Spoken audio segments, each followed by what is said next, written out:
Good morning, students. I hope everybody's doing well today. Maybe our weather has stabilized a little bit. I don't know. I think every time I say that, I jinx the weather. But I hope you're doing okay this morning and that your health is good. I put up an announcement about the next test, and it'll basically run through just like the previous two. But I do want you to submit your work. That is, as you work through the problems, just on your computer paper or your notebook paper, just number the problems as they come up, because of course they're randomized.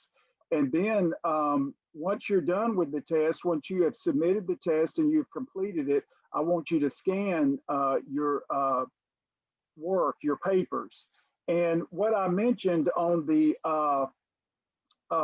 announcement is that I'll give you basically an hour window. Say if you finish your test at 2:30, by 3:30, you need to have uploaded on Blackboard. I've got a test number 3 work tab where it's just Turnitin that you've used in your classes before, and you can upload your file. But I did want to share with you an app that I have on my phone before we start the lecture today. Here's what we're going to be doing. But here's my phone, and I want to show you an app that's very useful. It's called the Adobe Scan, and you can get this at the Play Store or the Google Store or whatever, or iPhone Store. And it's so simple. I use it to scan my lecture notes. And so what you do when you hit the Adobe Scan, it comes up in like a picture mode. And for instance, if I want to take a picture, well, it already took a picture of that. I don't want that retake. So what it does is it gets everything in line for you.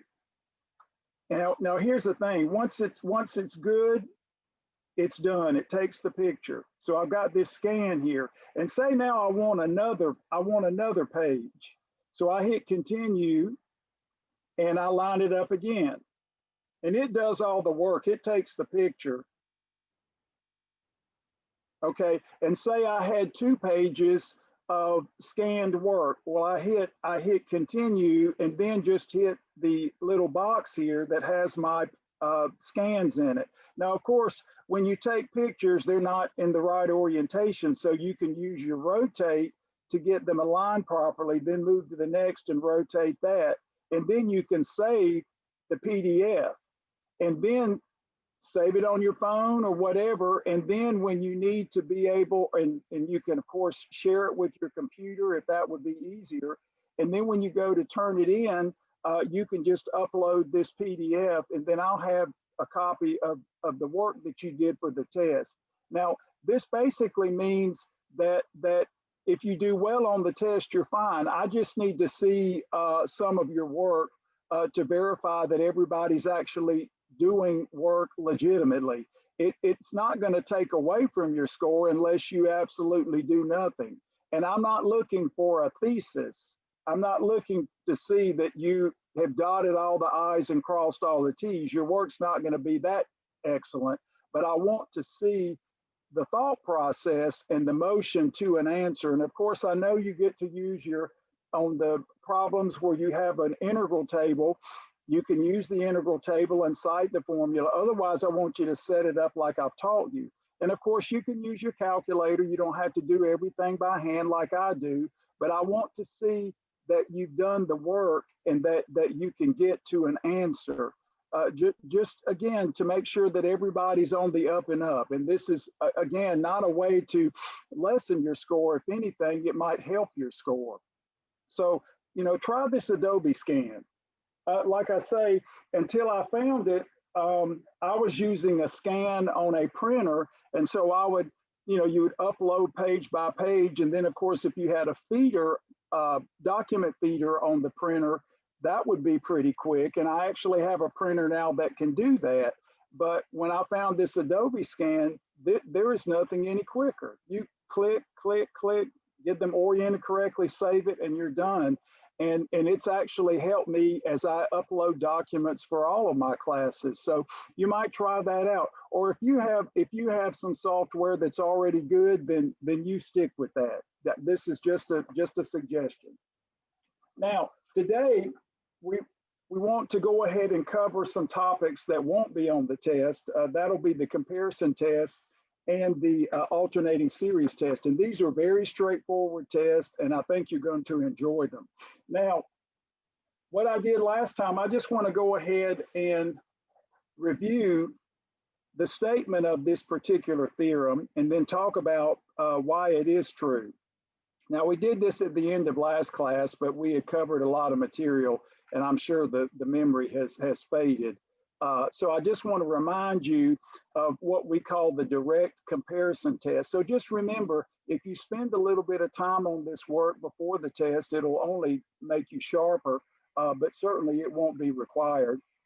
So for the comparison test, what we want to do is just like with the integral test, we want to assume that we have generating sequences that are positive. So we will assume that A sub n and B sub n are positive generating sequences.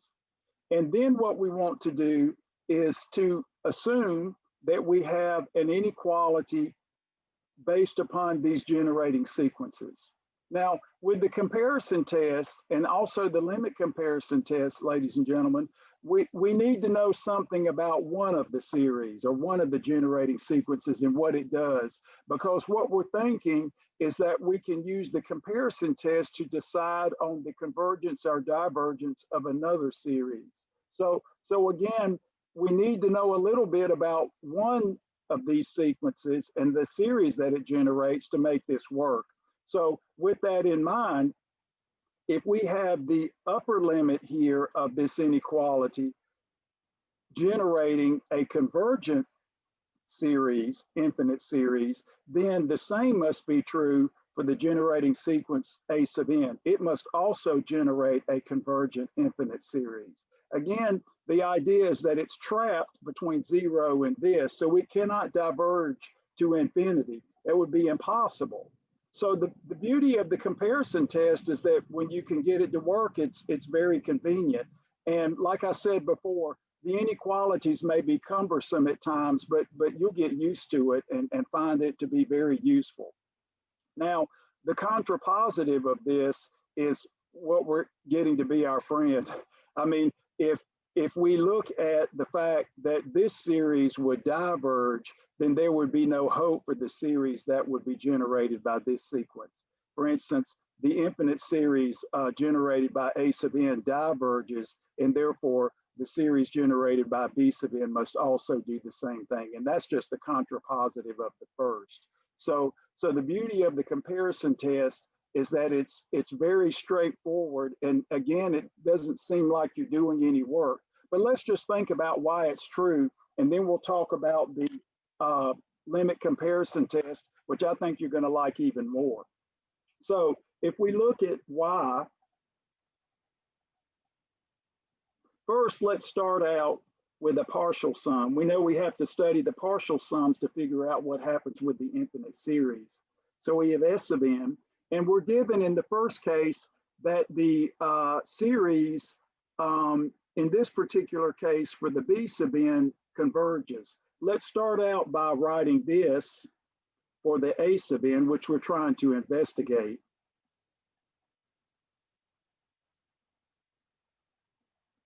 So that'll be our partial sum for the series generated by the A sub n, in this case A sub k to get the subscripts correct for the S sub n.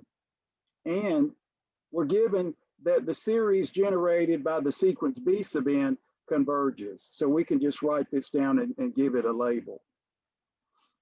Again, this is a very simple proof, and simple is good. We like simple. And so now, by hypothesis, we're just simply adding positive numbers each time we add an additional term.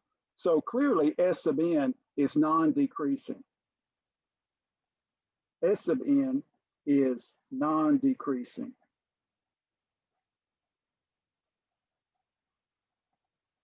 and what we usually say by hypothesis, by the given.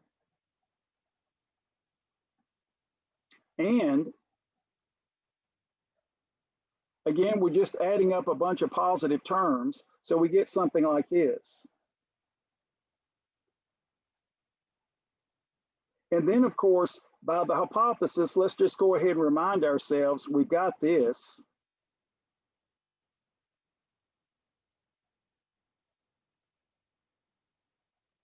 So what we're going to see is this will be less than or equal to any partial sum of the B sub n.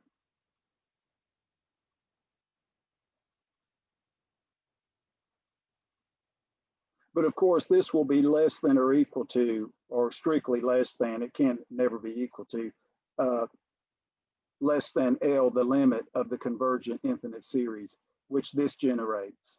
And so it's almost like we're just being court reporters here. But when you look at this, we have non-decreasing and bounded above. So by monotone convergence theorem,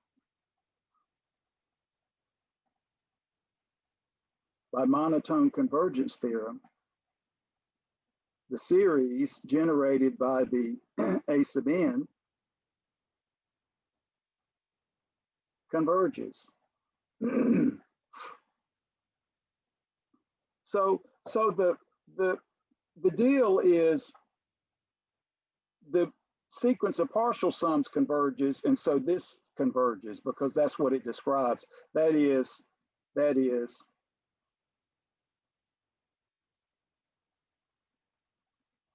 S sub n converges as a sequence.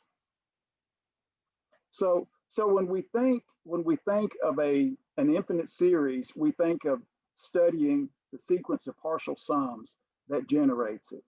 And so if n passes to infinity and S has a limit, it has a limit, that is, this sequence has a limit, then this automatically has the limit because they're defined equally.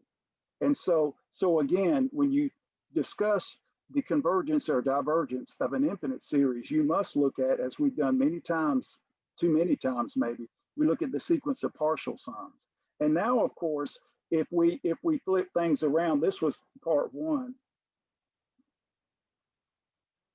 And so we're going to say if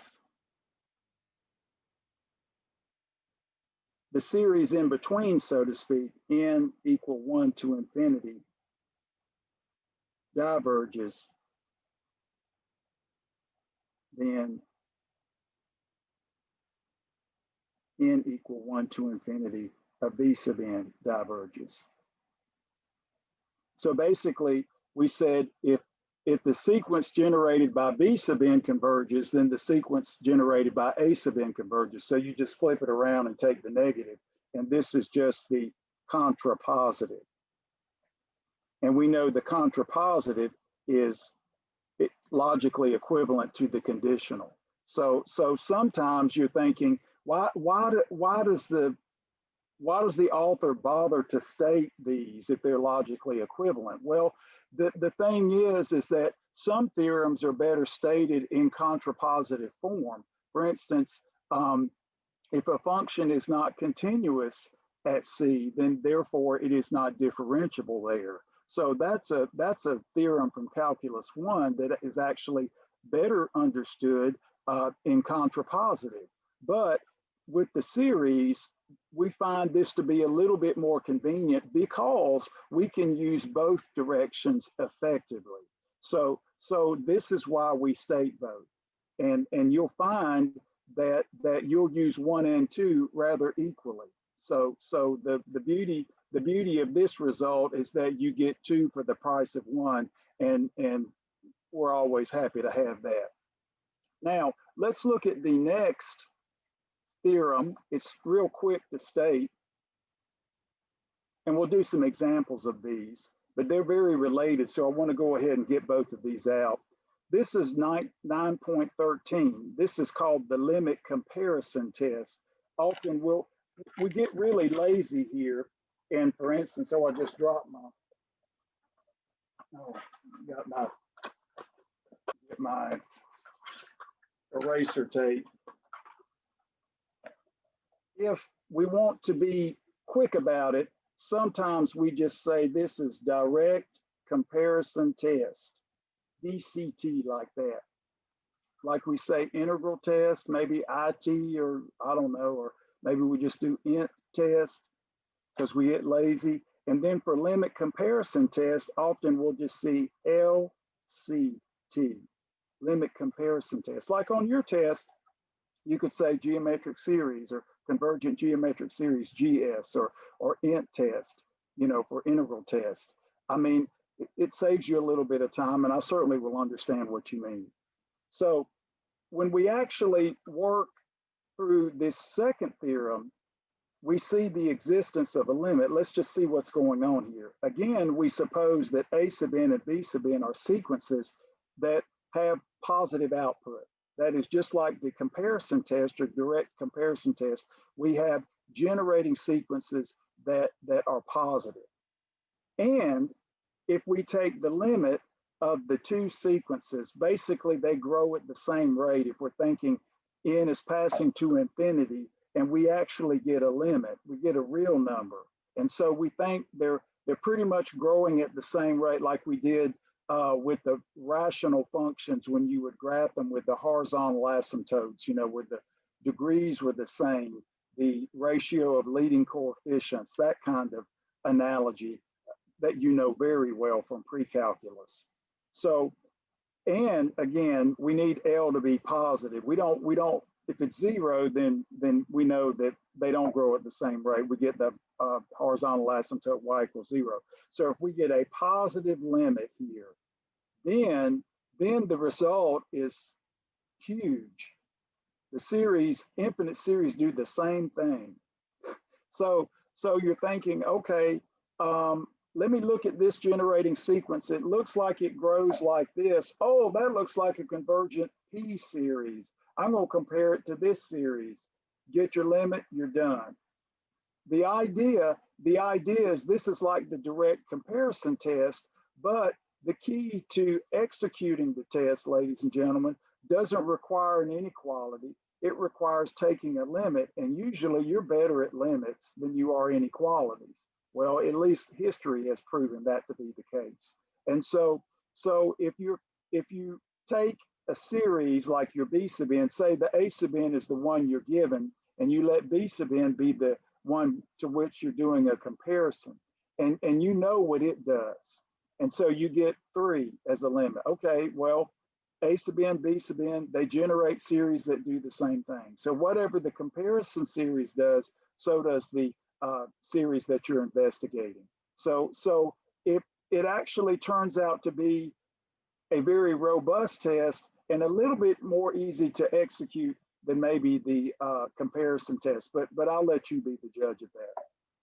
Now, let's look at an example of this. And what I like to do is, again, look at y in this case, because a lot of these theorem justifications are actually very straightforward, and it helps you to understand why we do what we do with infinite series. So what we're going to do in this case is we're going to think about limits, about squeezing A sub n over B sub n close to some limit L. So we're going to use the L that we had in the statement of the theorem, and we're going to set our epsilon equal to 1.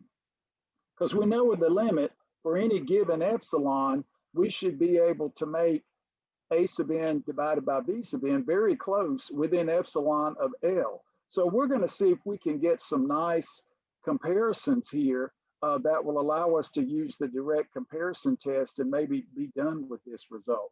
So here's what we're going to do. We're going to set epsilon equal to 1. Then, because the limit exists, there exists some natural number n such that this is just the limit of a sequence. If n exceeds n, little n, or greater than or equal to, it doesn't matter. We can go a little farther out and have greater than or equal to if we like. This is going to mean exactly what I said 3 times. That we can make A sub n over B sub n within epsilon of L, and epsilon is 1. Okay, so simple is simple. And this is really easy. This is exactly what you did in Calculus 1. So now let's go ahead and break this down. This is a conjunction. So we have -1 less than A sub n over B sub n minus L less than 1. Now, what's interesting here and what we want to be able to do in this particular case is to focus on a part of the inequality that's going to help us move everything forward. And I think you're going to see this to be the case. So we're going to focus on this. So we're going to have A sub n divided by B sub n minus L is less than 1, just focusing on this part, if and only if. And then if you like, just transpose A sub n divided by B sub n is less than L plus 1. And then if you like, let's just go ahead and cross multiply here by a positive number. So we get A sub n is less than B sub n times L plus 1. And then of course, the A sub n is positive by hypothesis. So you're thinking, oh, okay, well, this looks like the direct comparison test. Now, here's the thing. If B sub n creates or generates a convergent infinite series, then L plus 1 times that's not going to matter. That's just a constant. So you know, you just factor it. I've already shown you that you can do that. And so, you know, a finite number times a finite number is still finite. So we can see here if the series generated by B sub n converges, that is, it doesn't diverge to infinity, then this series also converges. That is, the series generated by A sub n converges by direct comparison test. Now, obviously, we can flip it around. If this blows up, so does that. Then if, I mean, this is really easy. Then if the series here diverges, then this series must do the same.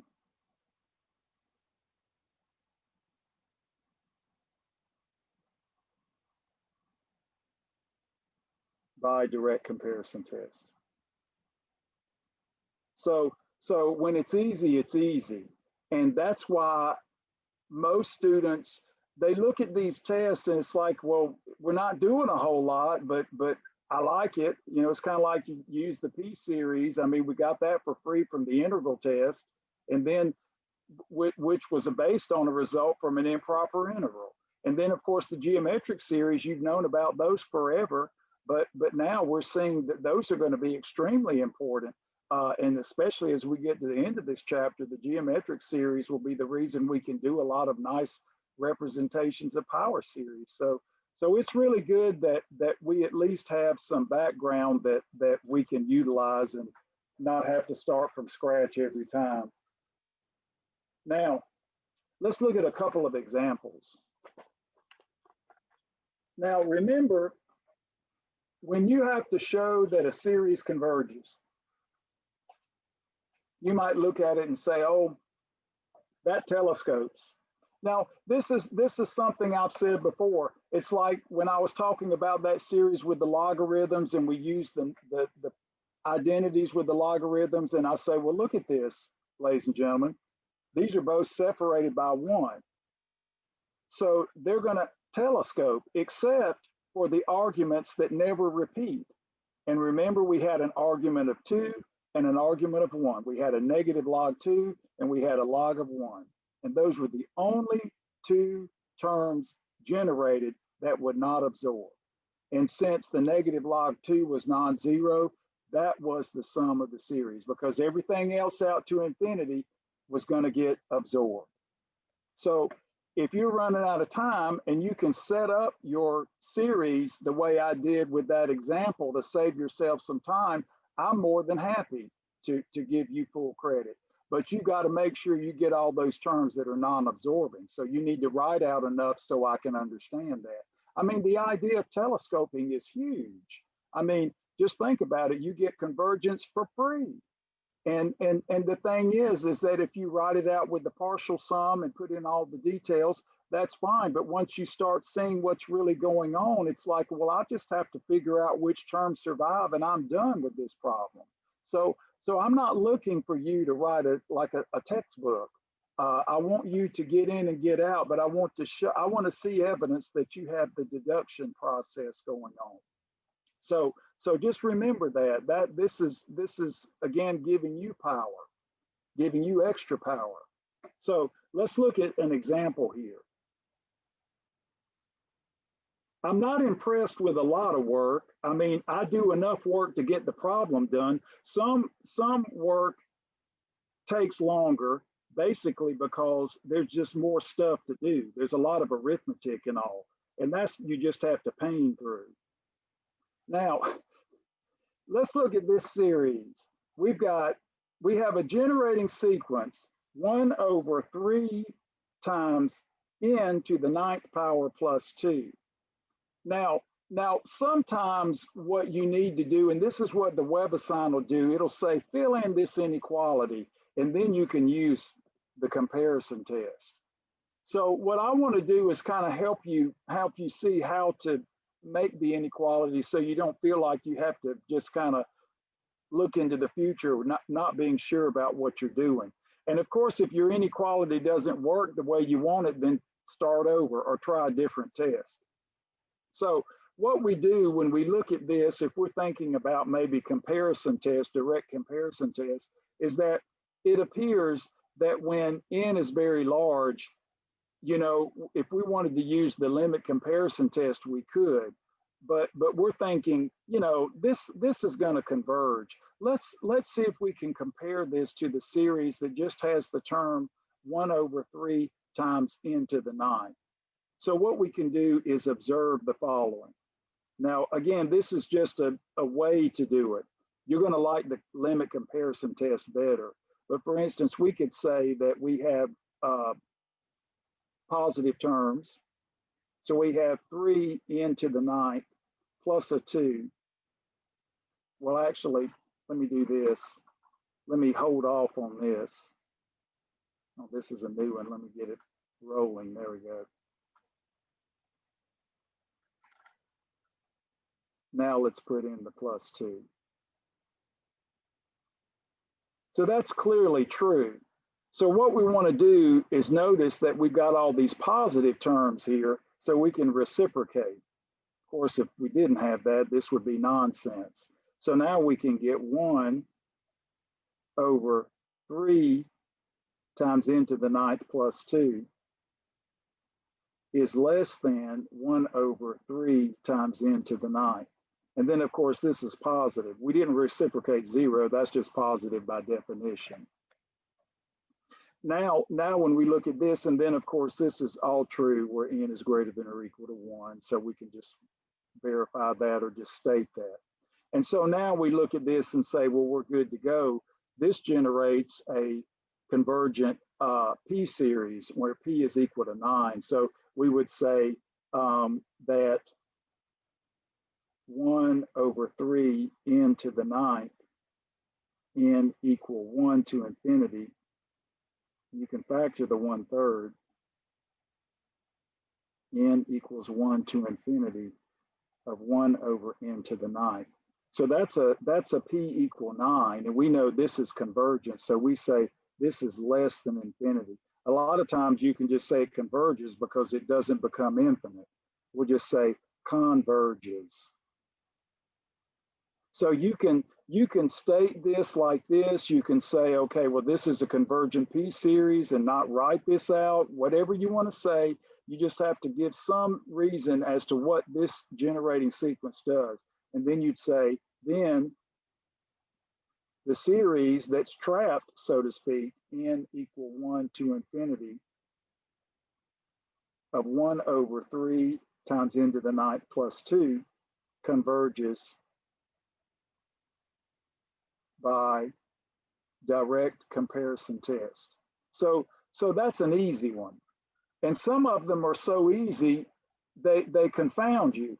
But you look at it and say, well, you know, that 2's not really going to have much of an impact. So I think I'm okay. I think I'm going to compare this to a series that I know converges, but I got to rig the inequality. So it's best to start out with something simple. And then if you need to reciprocate like we do here, do that. You don't have to just kind of think to yourself, oh, is this correct? Start with something really simple and then build it, just like you did in college algebra. You know, students try to jump to the finish line too soon, and that's where you make mistakes. So don't, just take your time. Now here's another example. Say we have the series n equals 2 to infinity of the, oh, here's interesting, natural log of n divided by n plus 5. Now, what I want to do here is make just an obvious deduction here. I'm going to write out the first term. That is, when n is equal to 2, we get the natural log of 2 divided by 2 plus 5, which is 7. And then I'm going to write the remaining series. So just pull off one term.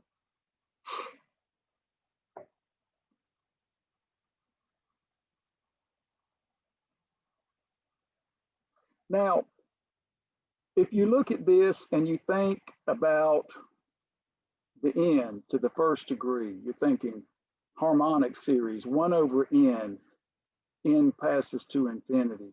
By the integral test, that series diverges. That's the famous divergent harmonic series. Even though 1 over n passes to 0 as a sequence, it doesn't pass to 0 quickly enough for the series to converge. You're adding too much. And you're thinking all you have to do is bump that power of n up to a little bit greater than 1. Anything greater than 1, boom, it converges. So that's the P series and the value of that. So what we want to do is maybe think about this as a divergent series. So let's make an observation.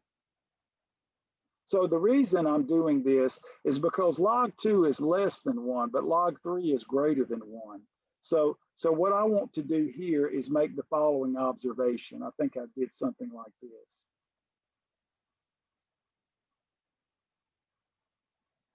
When we have n greater than or equal to 3. So if I look at this, you're thinking, well, that's a real simple inequality.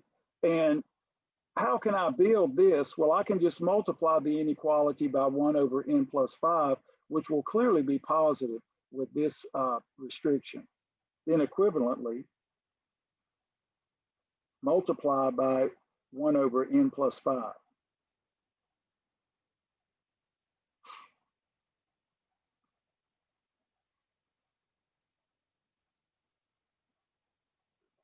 Now we're thinking, okay, what do we think about this? Well, this is where you can think integral test. We can say observe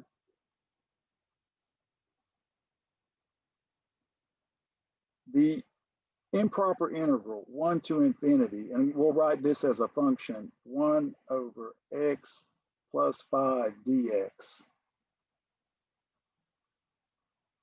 So this will be the limit as b approaches infinity, 1 to b dx over x plus 5. And then, of course, that's just the du over u. So we get the limit as b, you know what the result's going to be here. We're going to get natural log of the absolute value of x plus 5 from 1 to b. But that's just going to be the limit as b approaches infinity of natural log of b plus 5 minus natural log. And then, of course, if we substitute 1 in here, we just get a 6. But the idea is the log function tends to infinity as the argument gets larger and larger, and that'll just absorb that. So this is clearly infinite, which we know. We were already thinking that. That's the reason the harmonic series diverges. And this is really not a whole lot different from that. We wouldn't expect the behavior of the series generated by this sequence to be a lot different, at least as it's concerning divergence. And so now we would see that this series clearly diverges. So this implies the series n equal, well, and I guess if we're starting at 3 or 2, it doesn't matter, 2 to infinity of 1 over n plus 5 diverges. Well, and since we're just focusing on the 3 over here, let's just start with the 3. One term's not going to matter. Since everything's hinged on the greater than or equal 3, we'll just start at 3. This diverges. So this implies the original series, which is this term plus what appears to blow up, diverges. So this says that the original series, n equal 2 to infinity of ln of n over n plus 5 also diverges by direct comparison test. So the idea here is that the computations aren't overly exhaustive. We just think about what we know, what series we know with the P series, with the integral test, with the geometric series, things like that, that we've already built up that are in the toolbox, so to speak. And then we make some wise deductions. So the comparison test with the inequalities maybe takes a little bit more ingenuity, but like I say, as you look at a particular series, you're not required to do any particular test. Of course, if WebAssign is saying, okay, you need this inequality, they're trying to urge you to use the direct comparison test. But on a test, if you're not required to use a particular test and you need to determine convergence or divergence or find the sum, you can do it however you want. So again, just like doing integrals, same thing.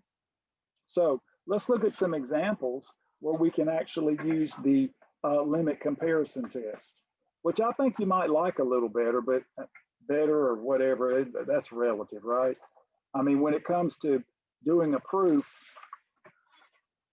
I think we just do what makes sense to us. And so like I say, every time you solve a problem, you're doing a proof. And these are more like proofs because you're making a deduction that's really kind of abstract. We talked about some sums, and infinite sums we can get our hands on as long as they converge, but still the level of abstraction is a little bit higher. So let's look at an example that might be a little bit more user-friendly because we get to compute a limit. So here's an example. So we have the series n equals 0 to infinity. So remember all of these, this is why we did the monotone convergence theorem with the sequences, because all of these series tests depend on the monotone convergence theorem. Non-decreasing, bounded above, must have a limit, monotone convergence theorem. So when we look at this and we think about, trying to kind of figure out what's going on, first we can think, well, maybe we're not so interested in inequalities with the square root. We can observe the following. We can say that the square root of n squared plus 8 is really approximately the square root of n squared. Well, and that's what, I'm beating a dead horse. That's the absolute value of n, but n is positive, or n is, in this case, greater than or equal to 0. So we'll just do this for n greater than or equal to 0. And so we would think that as n is large, this radical grows basically like n, where the 8 would not have much impact. It's not a dominant term, so to speak. So that's clear. So then we might say, well, we know that if this is the case, we can make a comparison of this series with 1 over n. So then we could say set v sub n equal to 1 over n. We know about this harmonic series. We know what it does. So we're thinking, okay, since this denominator is growing like n, let's compare this to 1 over n. So then the limit as n approaches infinity. So remember, we'll do a sub n. I'll write this out. I know you're getting tired of this. We'll just say that this is the a sub n, and the new one that we know about is b sub n. So this will be the limit as n approaches infinity. So we get 1 divided by the square root of n squared plus 8 divided by 1 over n. Of course, that means reciprocate and multiply. So this gives us the limit as n approaches infinity of n divided by the square root. Now, at this point, you can factor and compare ratios of leading coefficients kind of thing, or you can just get clever. And it doesn't matter. I do this a million different ways, and you can too. We can write n as n, the square root of n squared, right? So we can just say do n squared, and then do n squared plus 8, and then just have the umbrella of the radical here. So we've got the square root of n squared, which is really n, and we've got the square root of n squared plus 8, which is that by the laws of exponents. So if you want, you can just go ahead and rewrite it this way. It doesn't matter, or you can factor under the radical and do like you did. Either way, like I say, it just depends how you're thinking when you do the problem. And so now we can run the limit inside due to continuity. So we have limit as n approaches infinity of n squared over n squared plus 8 to the 1/2. And then of course, this is where we look at the degrees being the same. So we take the ratio of leading coefficients. So this limit is just 1. So we get 1 to the 1/2 power, which is 1. And that's a positive limit. So basically, these two series do the same thing, and this diverges. So n equal, well, of course, we can't start at 0, we start at 1. So that just has a stray term. One finite term doesn't do anything. This diverges. So this implies the given series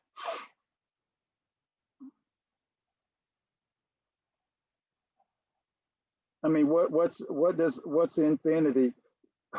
What's a positive number added to infinity? Well, it absorbs it. It's like, who cares? I mean, it's like, you know what I'm talking about. It's unfortunate, but fortunate. So this must diverge by, excuse me, limit comparison test. So the limit comparison test, like I was saying before, if you factor the n squared here, and then you take the square root of n squared, then you get the absolute value of n, the n's absorb, and then you get 1 over something with a power of n, and that'll be 0. So the idea, or I mean, well, not 0 in the sense you'll get a 1 over 1, the 8 over n squared goes to 0. So you get the same limit. But what I want to tell you is that at this point, if you choose this path or you factor, it doesn't matter. Either way is fine. And since I keep harping about it, let me just show you what I'm talking about. Say you got to this point, you know, I talk about it 10 times, just go ahead and do it.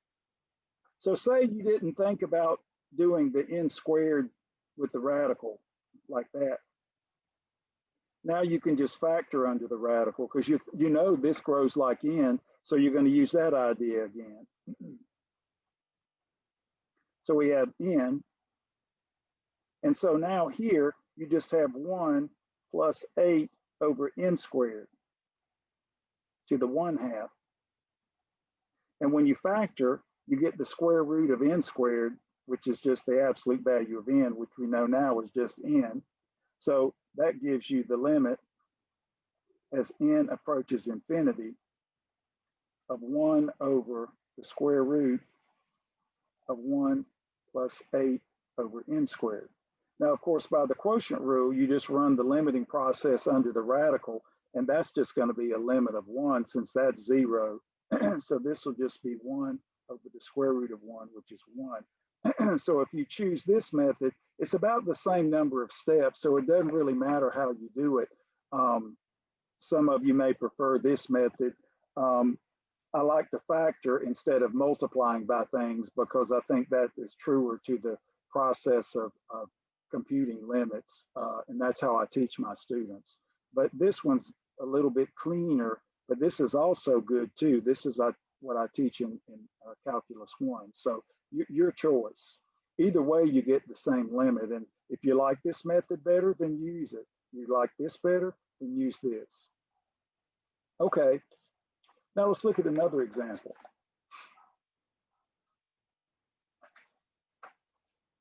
One that's similar.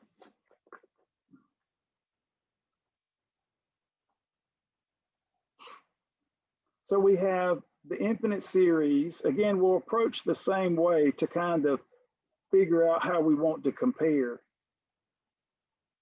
So we have n times the square root.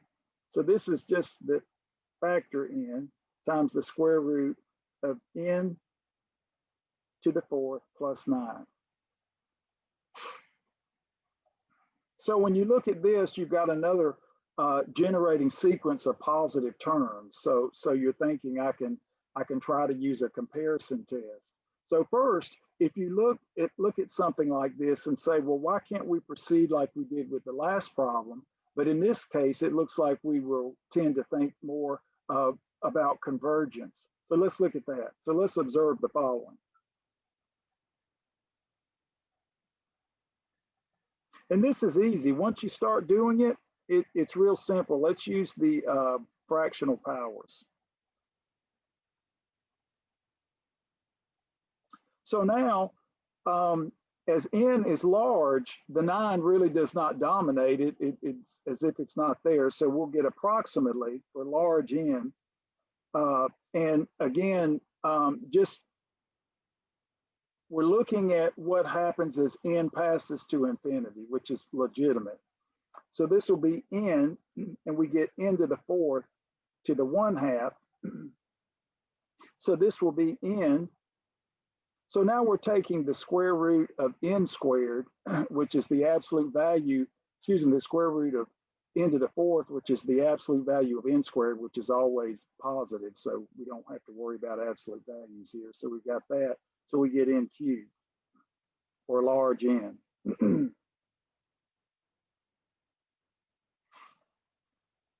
So when you look at this, you're thinking, okay, well, this generating term, when n is large, is starting to mimic 1 over n cubed. So we're thinking that might be a good candidate for b sub n. So we're going to set b sub n equal to 1 over n cubed. So now then the limit as n approaches infinity of a sub n over b sub n.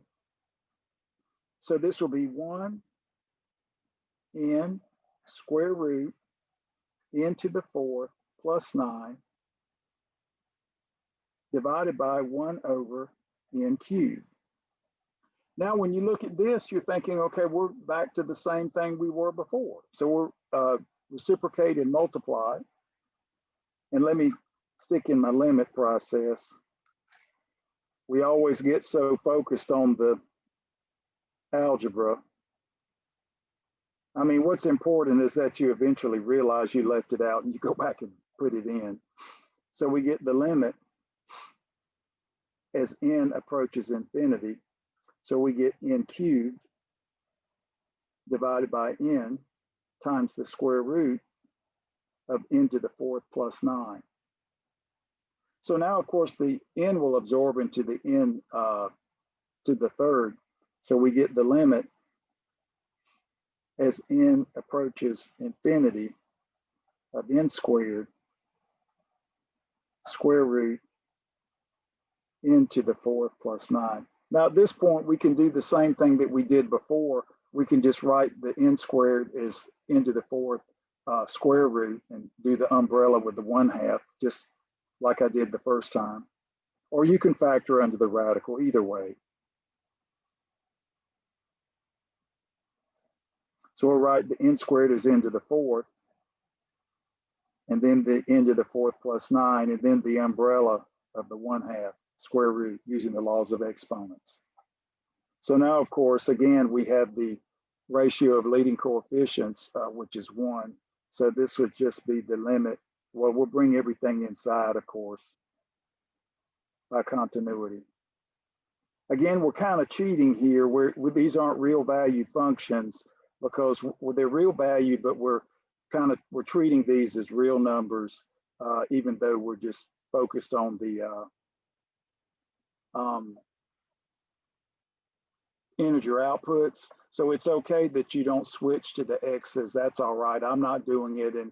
And if you don't do it, it's okay. It's just when we do integrals, we usually like to use x's and we take derivatives. But here I'm relaxing it a little bit and we'll just focus on the ends and be okay, understanding that this would not work if we weren't considering the ends to be real with the continuum. And so, of course, this will just be limit inside is 1, square root of 1 is 1. And so we know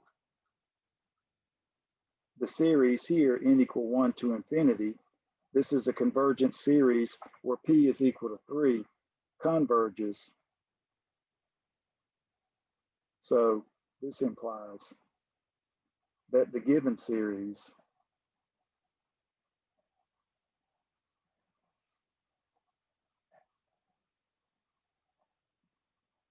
one divided by n times the square root of n to the fourth plus 9 converges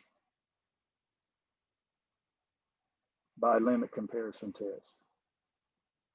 So the key here, like I said before, we're getting a little bit more relaxed. When we do L'Hopital's rule, a lot of times we'll just say, okay, you can go to the x variable, but treat this way, do the limits as you would in Cal 1.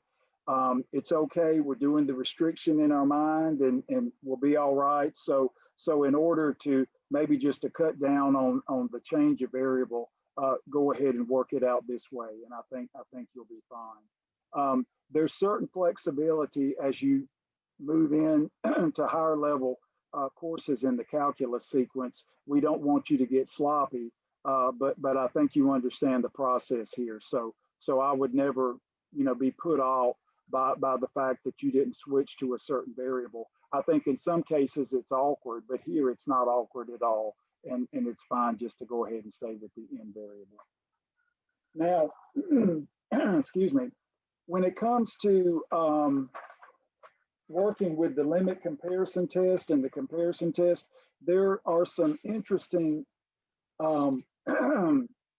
examples that I just want to share with you before we start talking about the alternating series. But I just want to show you a couple of examples here that you'll be ready to see in your WebAssign. So this is a kind of situation where if you have a ratio of polynomials, I just want to make you aware of it. It's very simple. Where we've got the degree of P is J and the degree of Q is K. If J is strictly less than K minus 1, it's like we're trying to create a 1 over n squared deal. We know 1 over n or n squared, things like that, they're just going to blow up. So what this does is basically talk about the comparison test. And it goes through a couple of examples that are really, really simple. So this is just a little lemma here that I want you to think about. It's not difficult. This, in this case, is basically saying, okay, well, it's going to grow like 1 over n or n squared or n cubed and just blow up. This will grow like 1 over n squared, 1 over n cubed, 1 over, which will be convergent p-series. So these would just be some nice little examples that you can work through in your WebAssign. And trust me, they're very simple and they just appeal to the convergent p-series. So I wanted to let you know about that, but it's very simple. That's just kind of a heads up on that. Now, what we want to do is look at some alternating series. Now, when it comes to alternating series, you're thinking, Professor Ron, what does that mean? And you know, you're in physics. Well, we study physics and alternating current and direct current. And there's a movie out called The Current Wars, you know, where all of these inventors, Edison and Tesla and all of these great genius people couldn't decide how they wanted the electricity to flow in America. So what do we mean by alternating when we're talking about a series? Well, in this particular section, we're going to talk about alternating where the sign of the generating sequence alternates. That is, we'll have a plus, we'll have a minus, we'll have a plus, we'll have a minus. The sign will alternate. Now, when it comes to actually writing an alternating series, for instance, here's, let me just write this 9.5 alternating series.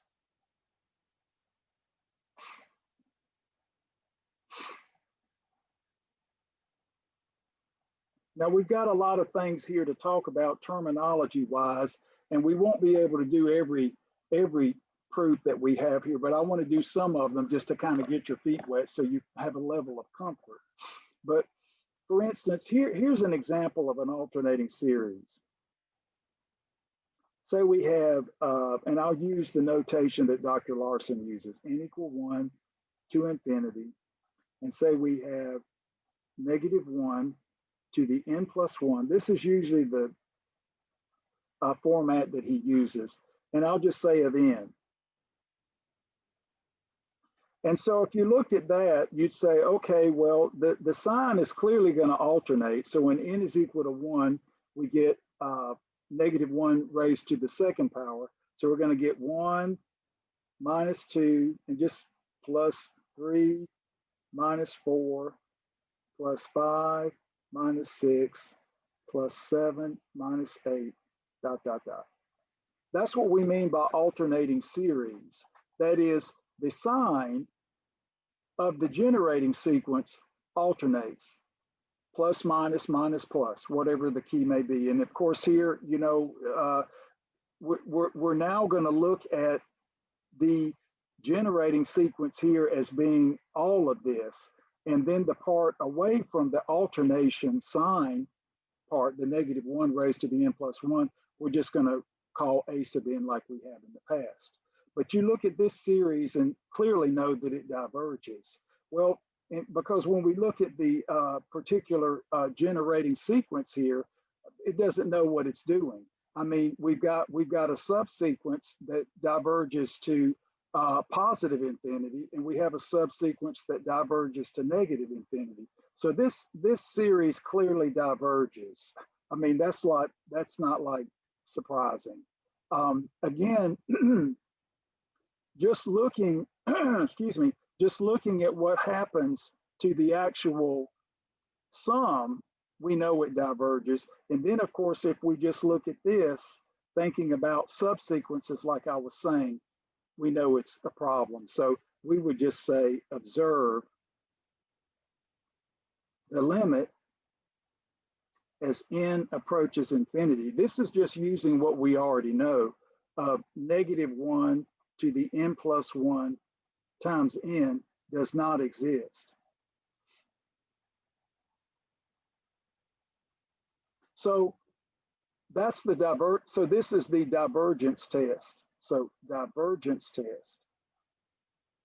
We know this series diverges because of the divergence test, because the generating sequence does not have limit 0.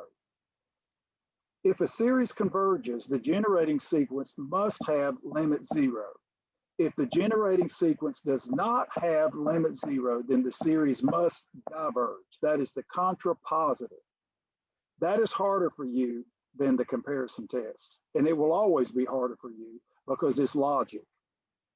And this is how you were taught in high school geometry, but that's been years ago.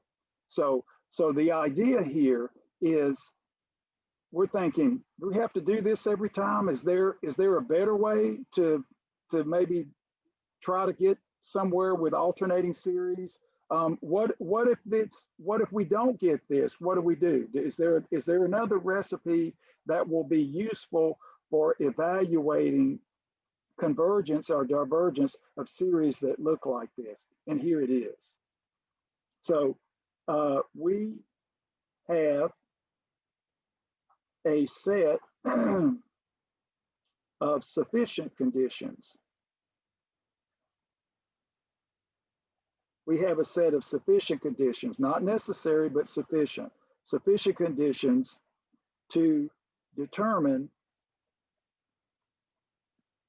the convergence of an alternating series. So when we think about the convergence of an alternating series, we're just happy to have something that works, okay? And it's going to look odd to you the first time you see this, but you have to think about this. These are sufficient conditions. If these conditions don't hold, then you've got to use something else. The theorem's not going to tell you anything. This is not robust like the integral test. And that's where we have to start thinking like the divergence test here, which is something we already knew. So this is theorem 9.14. So you're thinking this won't be so bad because it's really easy to spot if you've got an alternating series. So we're going to say let A sub n be a positive sequence for n a natural number. And then we say the alternating series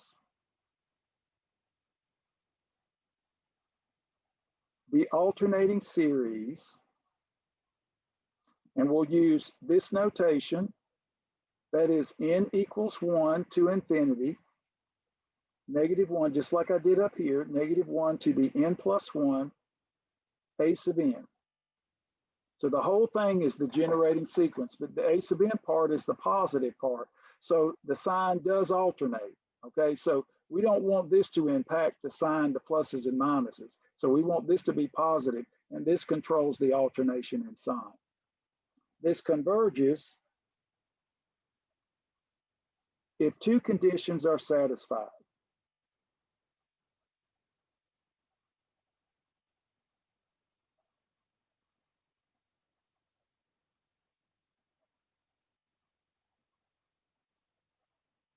And they're not usually very difficult to check. Number one, we need the limit of this positive part here, A sub n, to be 0.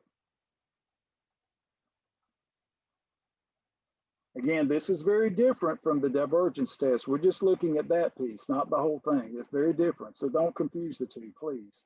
And two, yeah, A sub n is non-increasing.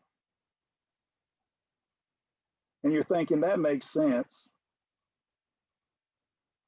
We certainly don't want it to be getting any bigger. If it's getting bigger, then that would seem to be contrary to the convergence process. So you're thinking this is really odd because unlike the integral test, the comparison test, geometric series, telescoping, things like that, this is different. So we got these two ideas going on. So when we say non-increasing, either the values of A sub n are kind of hovering at the same, they're being constant, or they'll get smaller, okay? So that's when we kind of think quasi-decreasing, non-increasing, monotonic. So if you want to think decreasing, that's fine. Now, I want to show you just a little bit of arithmetic that might help you with this, so we see kind of what's going on, and then I'm going to give you like a little estimation test that will have a similar proof, and you can look at it in the lecture notes. So you're thinking, why would this even be true? And I think this is going to help you understand this test a little bit more. So for instance, what we want to do is say why. I mean, these are sufficient conditions. Why does this give us the monotone convergence theorem in the positive sense? So first, what we want to do is consider an S sub 2n where n is a natural number. So what we want to do is consider a sequence of partial sums with an even number of terms. So even number of terms for partial sum. So when we create the partial sum, we're adding 2 elements, 4 elements, 6 elements, 8 elements, an even number. And that's going to be how we actually affect the proof here. So first, what we're going to do is say, well, what does this mean? We're going to use the same setup we had before, where we do the -1 to the n plus 1. So this is going to be a1, just like we had before. Think about what I started out with. Now we're replacing the 1s and the 2s and 3s with the a1, a2, etc., just like I did here. So we have a1 minus a2. Let me do the little, I think it's self, let me move Professor Ron over a little bit. There we go. There we go. Plus a sub 3 minus a sub 4. So we've got plus minus. And then, of course, the 2n will be a 2n plus a 1, which will be odd. So the very last one is going to be a negative. So let's bump up to the second to the last one, or yeah. And then one before the last one. And then the very last one. So remember, when we get to this term, this is really the -1 to the 2n plus 1 a sub 2n. And of course, 2n plus 1 is odd, and that's why the power or the sign is negative. So this is just using the setup that we have for the alternating series. Now you're thinking, why are we doing this? Well, this is the genius of this argument. This argument is one of the classics in modern analysis when it comes to infinite series, because it's so different from the ones we've done before, but it's easy to do if you just follow the routine I give you. Now what we're going to do, remember we have a sub n is non-increasing. We're going to use that, and then you're thinking we'll have to use the other one too eventually, or this won't be any good. So we're going to factor all of this. So basically what we're going to do is this. We're going to say a sub 1 minus, we're going to factor in pairs of 2. So minus minus will give us the plus. We'll just keep factoring in pairs of 2.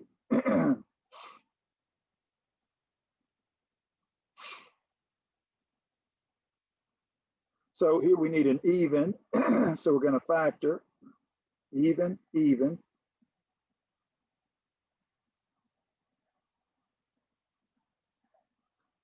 And then by its lonesome. Now here's the thing that's interesting here that's going to make this work. Notice this is non-increasing. So these are all non-negative.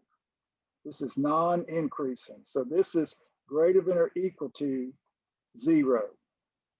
This is either the same size of this or it's smaller. So it's at least what? 0. Greater than or equal to 0. Greater than or equal to 0. Okay? Now that's just a negative number. Okay? So so basically, I mean, you know, this is so easy, it's difficult. So basically, I'm subtracting something from A1. So this cannot be any bigger than A1. So we're going to say this is no bigger. Oh, sorry, it's going the wrong way.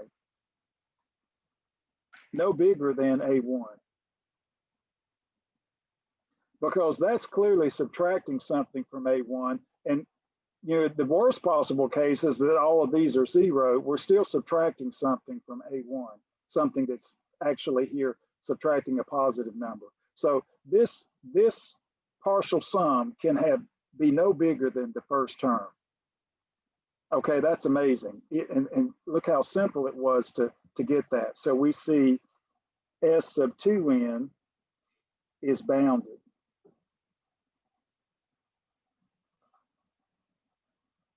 And now what do we need? What do we need? We need non-decreasing. We want to show that this is non-decreasing. That it's going to edge up, but it's bounded above, right? And so by the monotone convergence theorem, have a limit. So now here's another trick. Also, this is really ingenious. I think you'll like this. Now, what we're going to do is we're going to take this original sequence here, and instead of grouping like this to get a bound, we're going to group pairwise starting with the very first one. A1 minus A2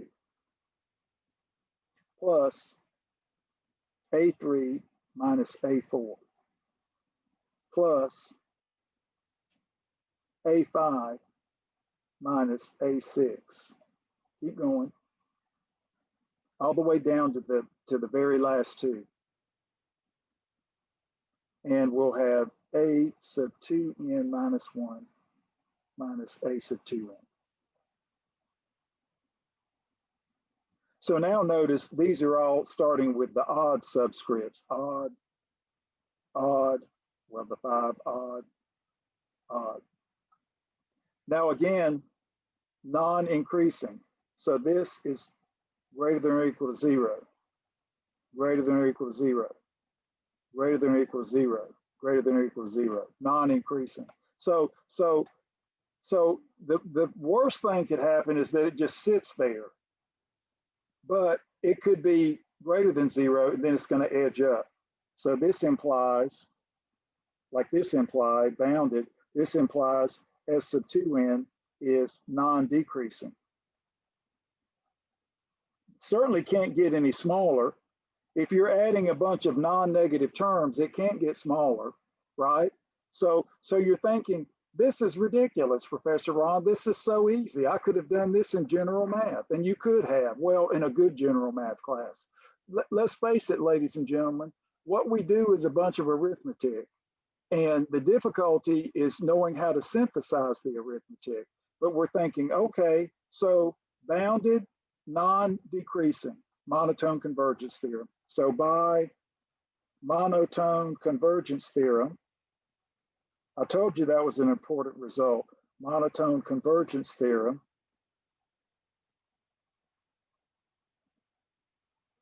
Sn converges.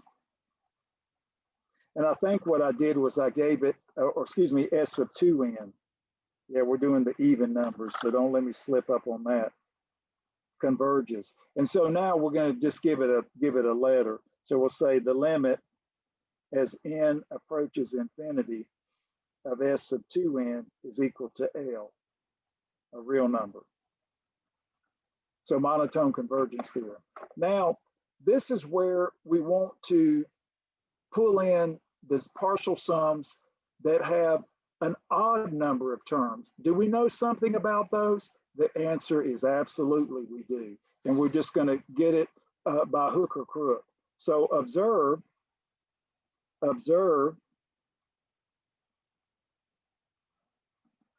that S of 2n minus 1, say we're looking at a sequence with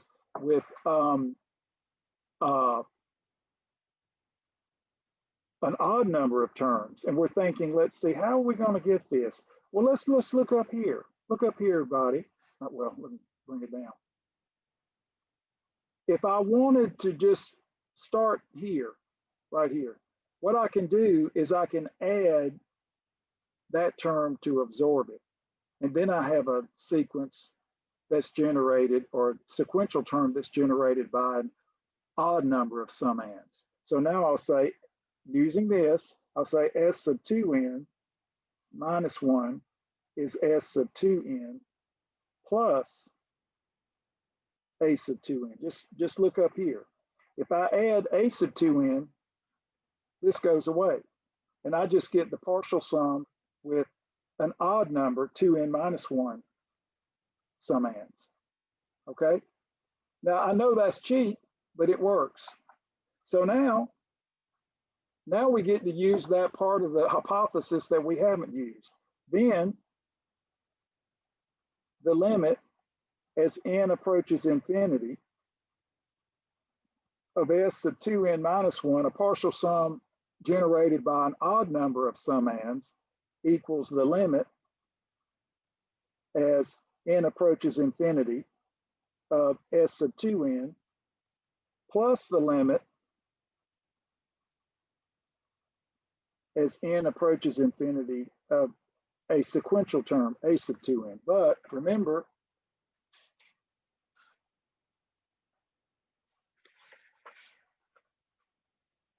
the limit of the generating sequence is 0. That's where we use it now. We need that, sufficient conditions, remember? And so now, what does this equal?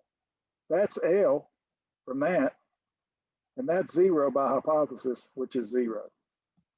So therefore, we get all of them, the odd partial sums, the even partial sums. Therefore, the limit as n approaches infinity of any partial sum is therefore L, and we are done. And now I don't have to say it anymore. Now we know that this converges. If we justify that the sequence of partial sums for this series has a limit, then we know that the infinite series likewise has a limit and converges because they're equivalent. So the thing is, what I wanted to show you here, ladies and gentlemen, is that sometimes it's just a matter of basic arithmetic and utilizing the ideas of the partial sum. When you get out of this class, you're going to know what an infinite series is. It is a sequence of partial sums. And if you do not investigate the sequence of partial sums, then you are not investigating the series. Now, once you prove the result, you use the recipe. You use the recipe to figure it out. But the key is that a partial sum is how you investigate any theoretical description of an infinite series. It's just by definition. So don't be someone who gets out of this class and doesn't understand what an infinite series is. It will not be because I have not beaten it into your head. It is important that you understand this. It's like understanding a Riemann sum in Calculus 1. So now let's do some examples. So the result, and I'm going to give you the result about the estimate, but first I want to do a couple of examples so that you feel comfortable with this. And then we'll get the nice estimate for a sum, which you're going to find to be fairly miraculous. And the proof will be just basically how we've already done. And I'll let you look at the notes for that. So let's look at this series. So say we have n equals 1 to infinity of -1 to the n plus 1. Remember, it's going to alternate in sign, +1, -1, +1, -1 of n squared plus 6. Now, again, when you look at this, you're thinking, okay, well, the a sub n is n divided by n squared plus 6. So if we look at this based on the last theorem,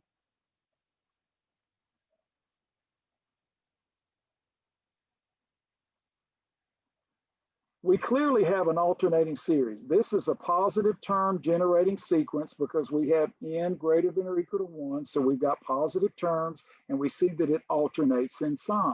And we might say, does this series converge? Well, we certainly can look at this and think that it probably does. We're going to be more inclined. I mean, the very first alternating series we started with clearly diverged by the divergence test.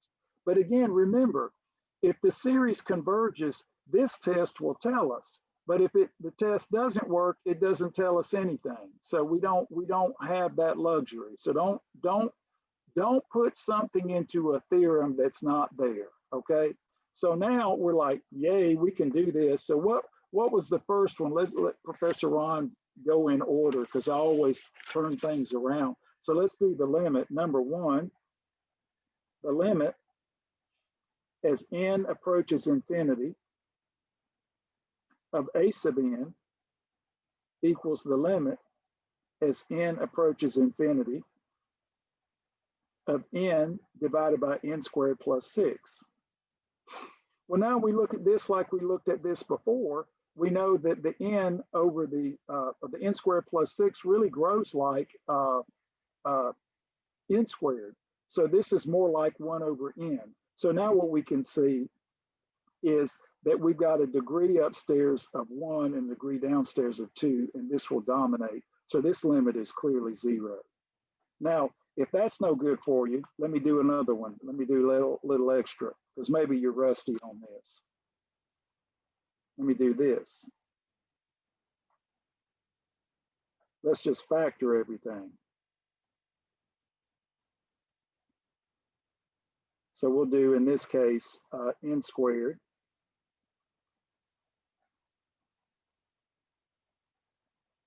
So this is a more meticulous rendering of the limit, or then you can just say it clearly goes to 0. I'm not going to waste my time, but I just want to, so that n will absorb here.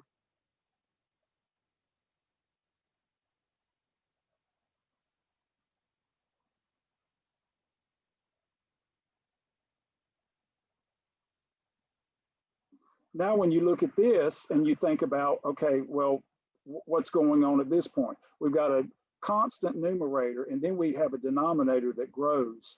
And this clearly will grow as 1 over n. So now we can say 0. So if you need a little extra rigor here, then factor and get this, and then see that this is constant and this will grow. This will go to 0. So basically, let me just go ahead and write it out. No need to skip steps.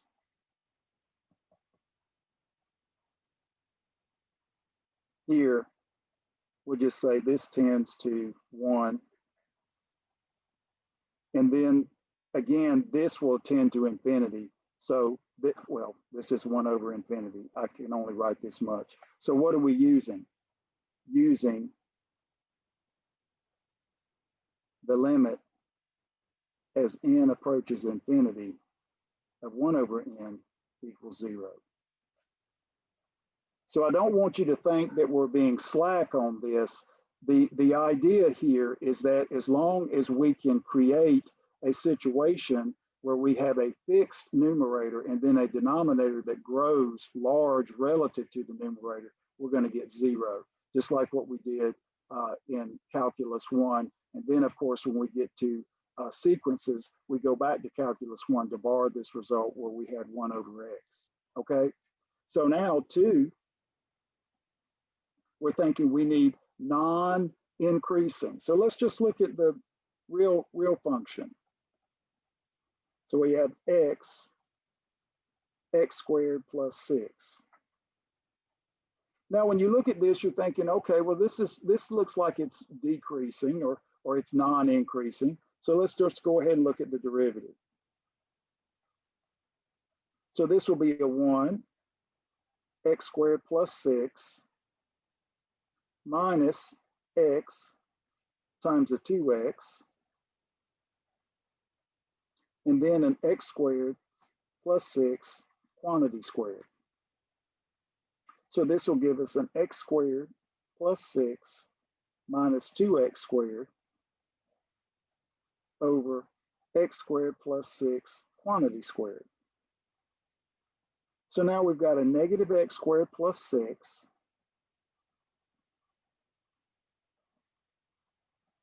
x squared plus 6 squared. And then, of course, we can factor this, factor the negative, and then factor the difference of squares.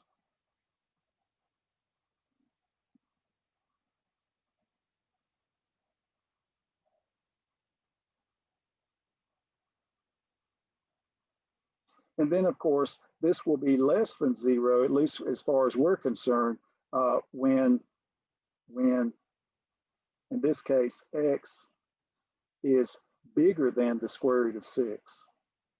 And the square root of 6 is between 2 and 3. So this would be fine. So this is going to be eventually. So we'll just say works eventually. So it doesn't matter if it's not right away at 1. So as n is equal to 3 and greater, this will certainly be less than 0 because of the negative here. All of these terms being positive there. And that's all we care about. So this implies, so we'll just say here we got the limit, that's a check. We'll say a sub n is non-increasing. So thus, our given series n equal 1 to infinity, in this case of negative 1 to the n plus 1 times n divided by n squared plus 6 converges by alternating series test. So most students are like, oh, I love the alternating series test, Professor Ron. I can do this. I know when it's alternating, it's easy to see. I can do limits fairly well. And again, put in enough detail here so at least I know what you're doing, or you can just say, well, that degree's 1, that's 2, I'm done. Or you can do an extra stuff here. Again, it just really depends on how much rigor you had in Cal 1. If you had me, you realize that this is how I would do it. And then, of course, here, I just go ahead and move to the x variable because it just makes sense to do that when we're computing a derivative. And then, of course, here, this means eventually we get what we need. So n greater than equal to 3, this is clearly non-increasing. We can just say non-increasing n greater than or equal to 3. And that's more than sufficient. So just like the integral test, we need eventually, okay? So like I say, students say, well, I can do this, Professor Ron, because these are 2 conditions which I learned in Calculus 1. And I see that these are sufficient. Again, if this doesn't hold, then you got to probably look at the divergence test. The alternating series test is not robust. It simply gives you sufficient conditions for convergence. You could still have an alternating series that converged when this did not hold, because these are not necessary. There's a big difference. It's not a robust theorem, so I apologize for that, but you have to be amazed at the fact that we got this with basic simple arithmetic. Okay, now, so alternating series test is pretty straightforward to apply. What I want to do is give you a little theorem here about the bounded nature for the first neglected term. And here's how it goes. This is theorem 9.15.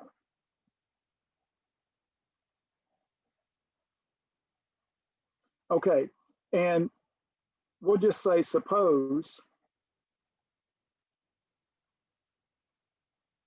First, what I want to do is this. I want to suppose that this, let's just say n equal 1 to infinity, negative 1, n plus 1, a sub n is a convergent series,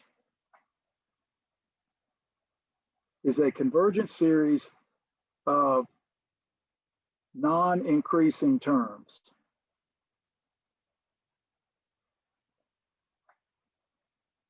So basically what we're saying is we've got the setup from the theorem. That is a sub n non-increasing.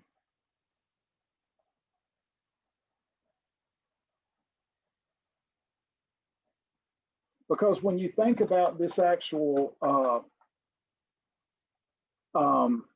proof, we have to use this. So this is basically talking about the type of series and the sufficient conditions that we used in the first theorem. And here's the thing. And we're going to say, suppose the partial sum S of n, we've used this before, where n is a natural number, we'll say fixed, is used to approximate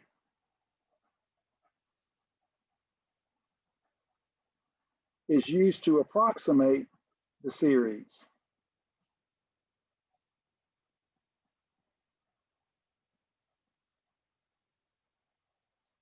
Then, and this is the beauty of this result, it's so simple. The statement of it takes forever, but the result is easy. Then the absolute value of the remainder, this is just like we did with the infinite series with the integral test, which sometimes we just call this S, the actual convergent sum.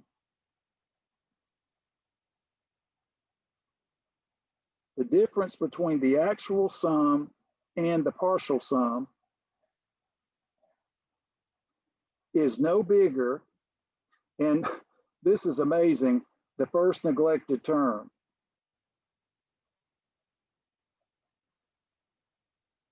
But of course, these are positive, so you just say a sub n plus 1.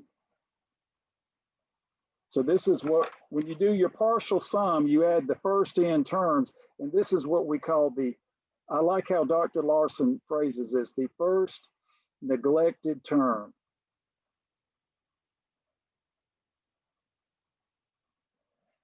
So we have the integral, improper integral, giving us a error bound when we approximate a series using the integral test, and that's great as long as we can do that improper integral. That's a very robust test.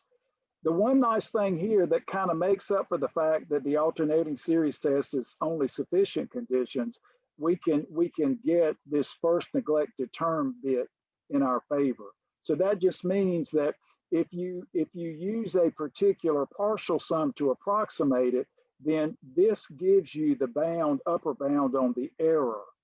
So the smaller this is, the better this is, kind of thing. And so of course you can specify a error and figure out how many terms you need, do it that way. I mean, or you can say, okay, if you use the sum, if you use this particular partial sum, give me a range of values for the actual sum.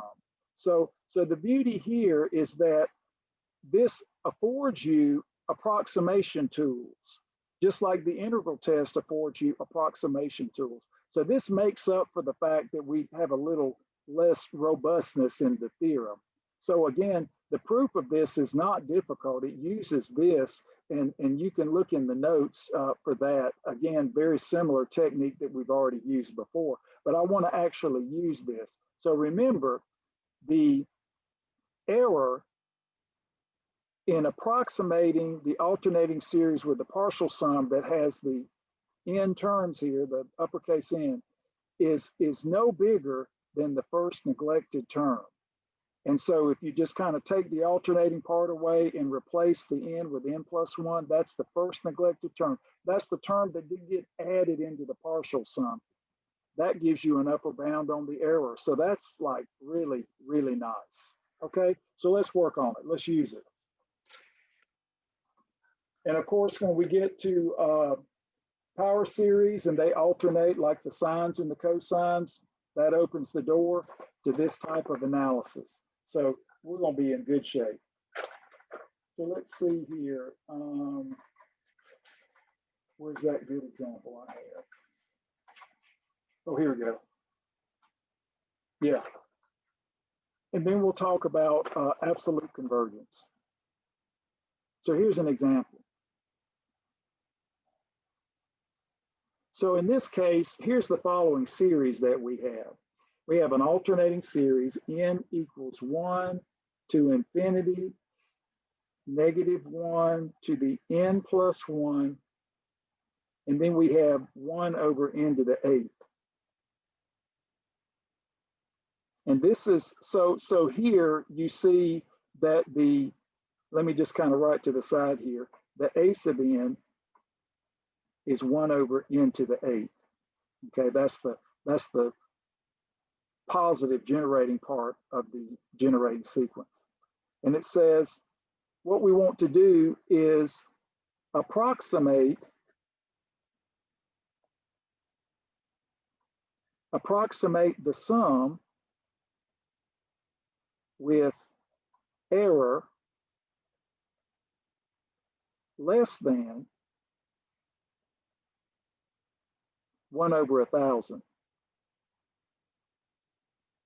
So we're looking at this and saying, okay, well, what does this mean? Let's go back to the theorem. So the absolute value of the remainder will be, well, not equal to, use the theorem, will be less than or equal to the first neglected term, a sub n plus 1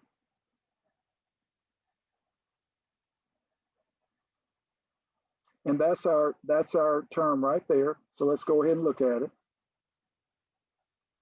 Now, when we think about this, it's like, okay, here's our term here. Now, if you wanted to slap absolute values on this, that's fine. But the thing is, when we do this, remember, this is a positive sequence, so this and this are equal. So you can just leave out the absolute values if you want. Sometimes I put them in, sometimes I don't, but they're not required. So don't worry about it if you don't think you have time to write it. And so this will be 1 over n plus 1 to the 8th. This is so easy, it's difficult. So remember, the upper bound on the remainder, in this particular case, when we approximate the alternating series, is no bigger than the first neglected term. And so this is our first neglected term. We're trying to solve for n, and this needs to be less than what? 1 over 1,000. So this is just using first neglected term.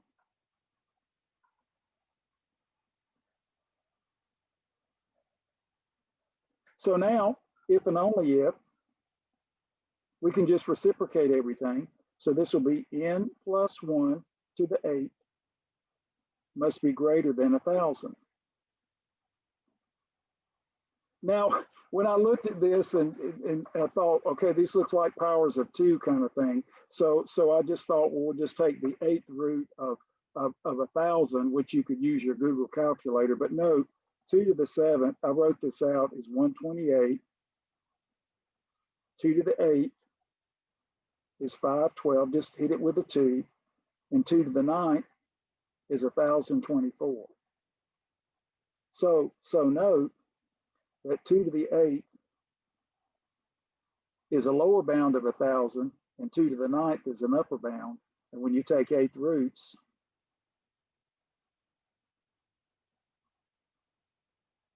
this would just be 2 times 2 to the 1/8, or 2 to the 8th power of 2. And in this particular case, this number is small enough so that we don't get a huge number here. So what we're seeing here is that this number is between 2 and 3, so to speak. So we can just say that this particular bound will be greater than 2. So if and only if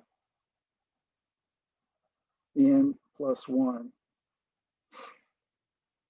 is greater than 1,000 to the 1/8, which is greater than 2. So now, if and only if,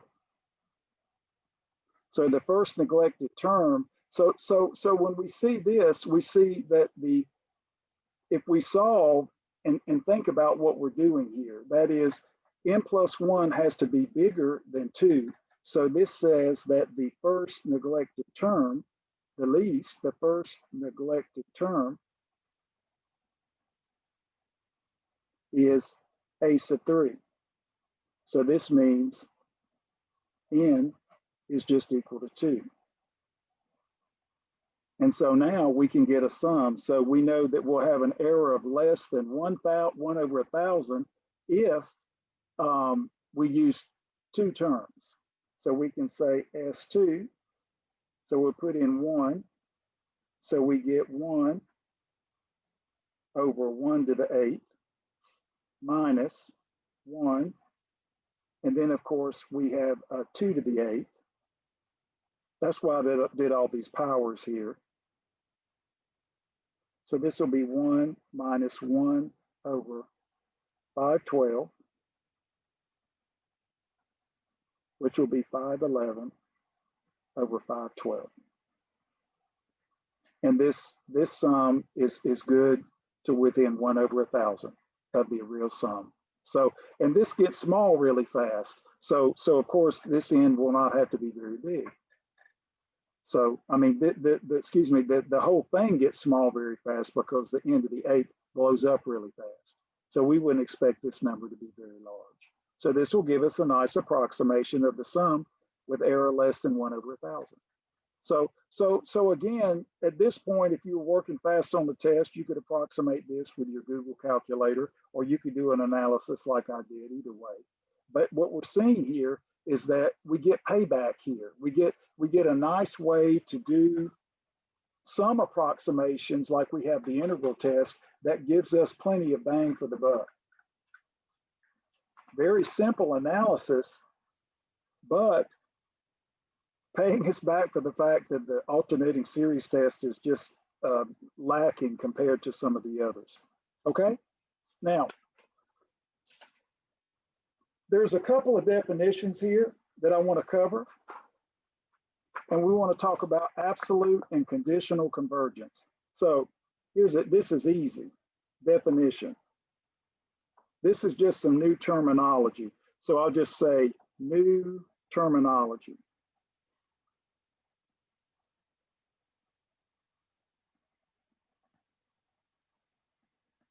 So now what we want to do is let's just consider a series where we just replace the generating sequence with some like U sub n, like here, U sub n. Okay, so if this could be alternating, it could be all kinds of stuff. We're not going to use A sub n because we've been kind of keeping that for positive terms, and just don't do it. This is what Dr. Larson uses, and it's fine. So we'll say 1 if the series n equals 1 to infinity, and we replace the generating sequence with its absolute value. Okay, if this actually converges, that is, this is less than infinity, then we say that the given series converges absolutely. So basically what it is, you take the generating sequence, you slap on the absolute values to nullify any negative. Everything's non-negative, okay? That means we say that this series converges absolutely. Converges absolutely. This is a definition. So if we can analyze this series, we're in good shape. That is, it converges. So basically this means converges. Then we say that the series converges, and I like that with the absolute value, absolutely. Now the second one is not difficult, just a little bit lengthier. We'll just say if we have n equal 1 to infinity, say we slap on the absolute values and it does not converge. And I'll give you a nice example of this. Does not converge, but, and you guessed it, UN converges. That is what you started with already converged, but when you put the absolute values, then the the deal is off, so to speak, then we say that the given series converges conditionally.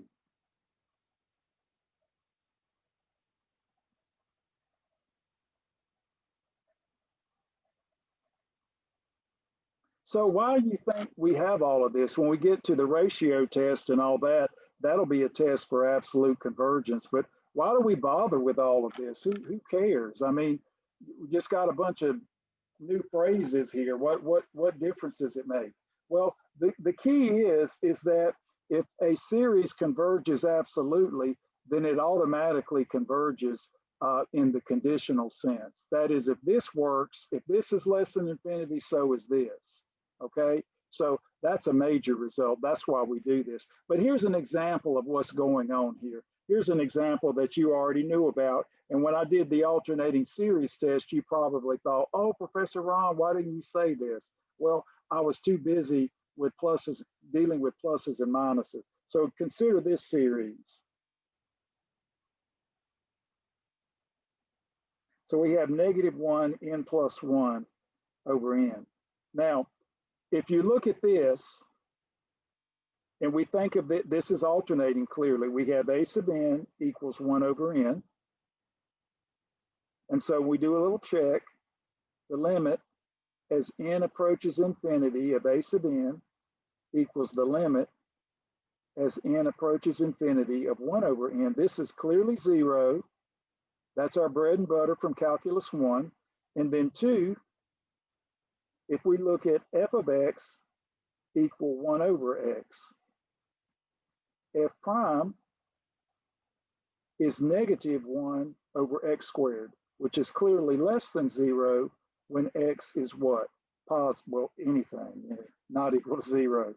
But specifically when x is positive, right? So this implies a sub n is non-increasing. Since these values are getting smaller, non-increasing. So this implies that the given series n equal 1 to infinity of -1 n plus 1 over n converges. So that's the test for alternating series, converges by alternating series test.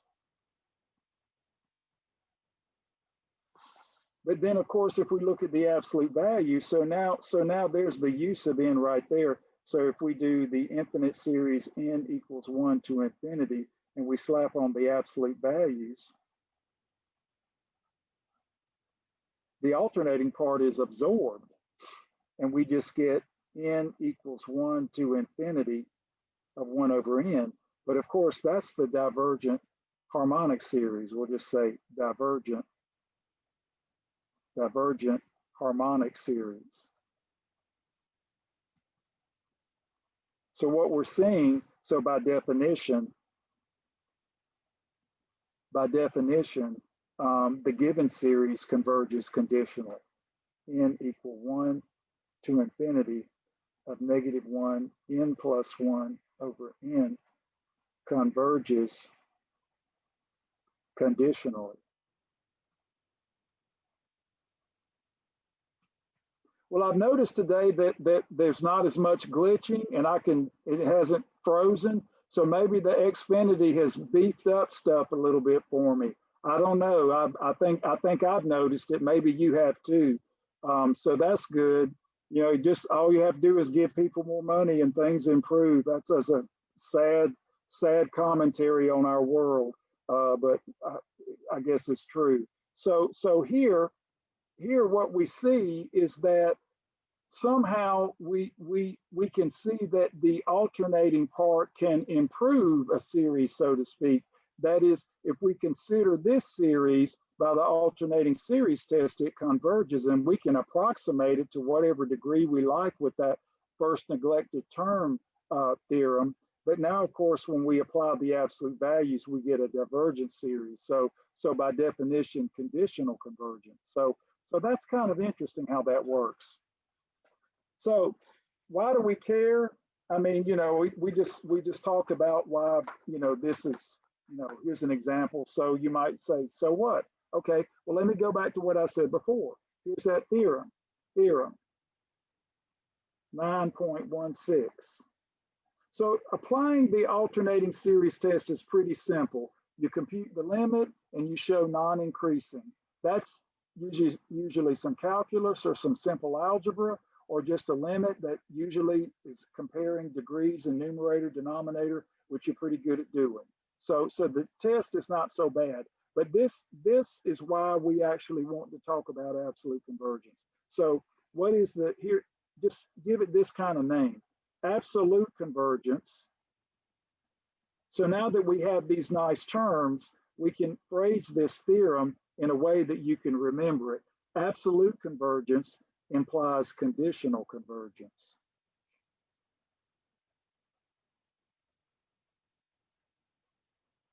That is, if you show that something converges absolutely, then you're done. You get, and of course, if it doesn't alternate in sign, the point is moot. But if it alternates in sign and you can get rid of that and show by some convergence test that it converges in the absolute value strategy, then you get a twofer. Not only do you know that the other series converges with the absolute values, but the original series also converges. So why is this true? And this is very simple. First, we just make some obvious observations. That is, if we look at u sub n and its absolute value, well, think about it. For every n, these either absorb or they add. If this is strictly positive for an n, they just add and give us this. If they're additive inverses, then we get this. So, big deal. That's obvious. So and again, by hypothesis,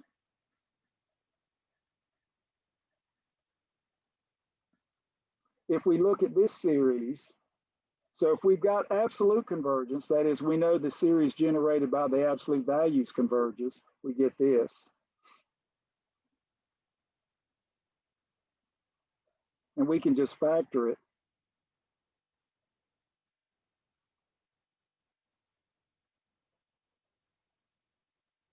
This is less than infinity. So the series here is less than infinity. So it looks like we're kind of trying to use a comparison test. So what we can see here is that this is bounded between 0 and something that is less than infinity as n passes to infinity. So by the direct comparison test, the series generated by these terms converges also. So this implies this series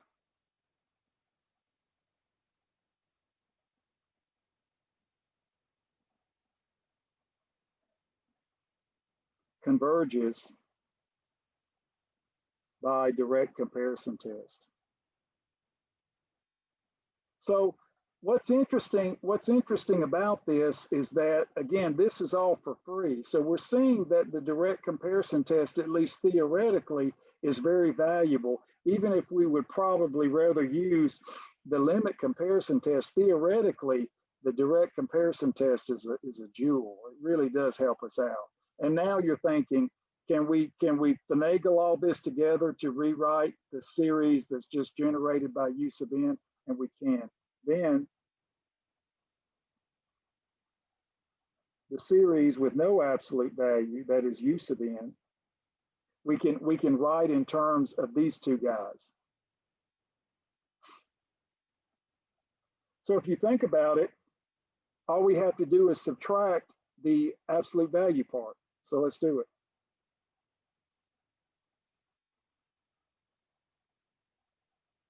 So u sub n plus the absolute value.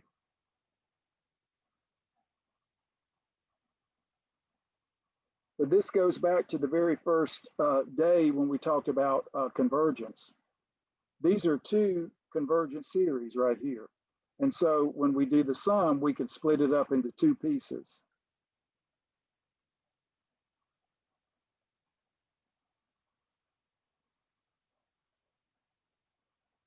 that some of these theorem proofs are so easy. Now, the one with the neglected term, it's not hard. It's like the one we did for the alternating series test, but they require a little bit of ingenuity, but not a whole lot.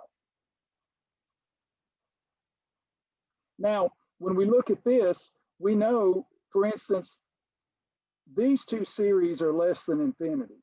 That is, this series converges by direct comparison test. This converges because the series converges absolutely. So this is less than infinity. Okay, so we're done. So what we're seeing is that this actually converges to a finite real number because it's less than infinity. And we see that this is really a very, very powerful description. Absolute convergence, again, nullifies the alternation in sign, but it's such a strong characteristic that it will guarantee the convergence of the original series. Okay, so when we think about this and we think about alternating series and things, at least for now, what we want to do is kind of keep this in mind about, okay, well, how is this going to help me? How is this going to be a good thing for me? Well, for right now, what I want you to do is keep this in the toolbox, so to speak. It's like, okay, this is a nice result. Are we going to see this more later? Absolutely. It's going to be with the It's going to be with the ratio in the root test. So this will be something that will have great significance. Right now, I just want you to be able to utilize the definitions. And that means that you take a particular series and you specify conditional or absolute. So just in passing, just for a last example here, let's do a real simple one that utilizes some trigonometry. So just to get one more example of this.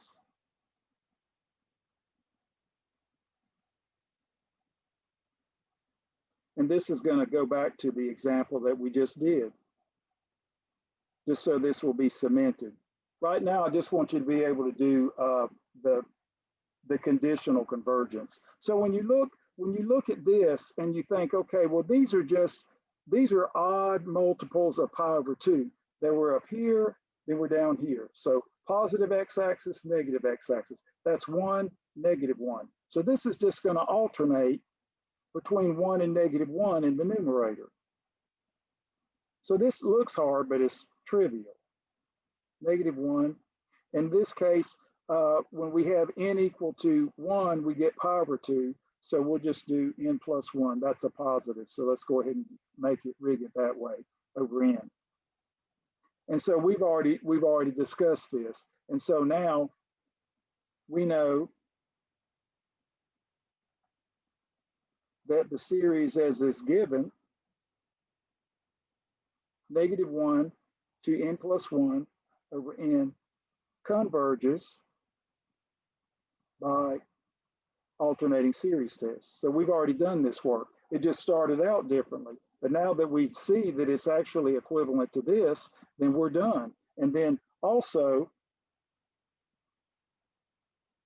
n equal 1 to infinity of the absolute values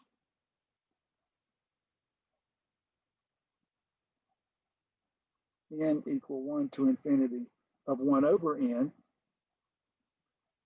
diverges either by definition, harmonic series, or diverges by integral test.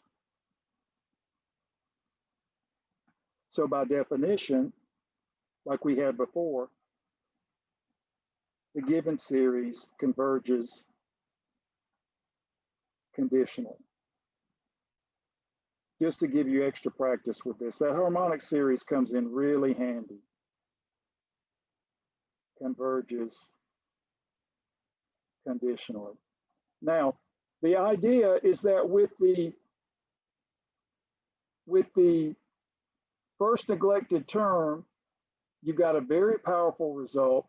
And with the absolute implying the conditional you have another nice result. So basically, I just want you to be familiar with the terms. And then as we move into other types of series setups, which will be the next one we do, I think the ratio test and root test, then you'll be able to actually see more of the power of this result. Now, I've covered the material that we want to do for this week. And so remember on Wednesday, we won't have a formal class. I was able to cover what I needed to cover today. So you can take time to plan for your test, go ahead and get your app.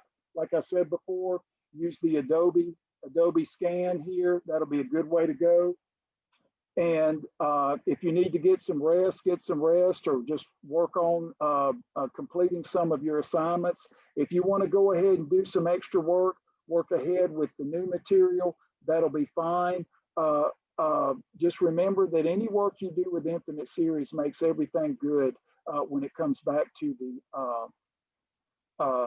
Infinite Series and sequences. Now remember, on the test, there'll be an example where you will be able to, where you're going to be asked to use the integral table. And so you can, this is what I told you about a chapter B that has all the integrals that Dr. Larson gives you. And there'll be an example that will use one of those formulas. And so just remember that when you're asked to do an integral, I want you to be able to set it up.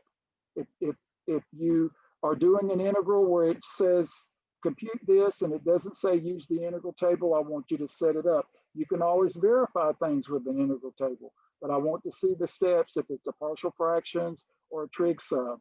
And then of course there'll be examples with some sequences and the basic series that we've covered through the integral test. But I think you'll find that the test is very straightforward. Now, again, within an hour after you complete your test on WebAssign, and we'll check the timestamp you need to have submitted with the Turnitin on Blackboard. Again, there'll be a little tab there. It's already there, and it'll light up at 6 a.m. on Thursday. And of course, the testing time will be the same as before. I'm still being very generous with the time, the window for the test. I'm trying to be very considerate of you and your time. Please do not let me down. I want a good test. I want a nice, clean write-up. I want a nice scan. And make sure that when you test that scan, that everything is oriented right so Professor Ron can read it. Doesn't have to be a piece of artwork. It will not be as neat as mine. I don't care about that, but I just need to be able to see your work, okay? So I appreciate your attendance today. Everybody stay healthy, drink plenty of water, but not too much, get some sleep. And good luck with your work. And if I don't see you at the office hours, I will see you next week after you complete your test. So everybody have a good day.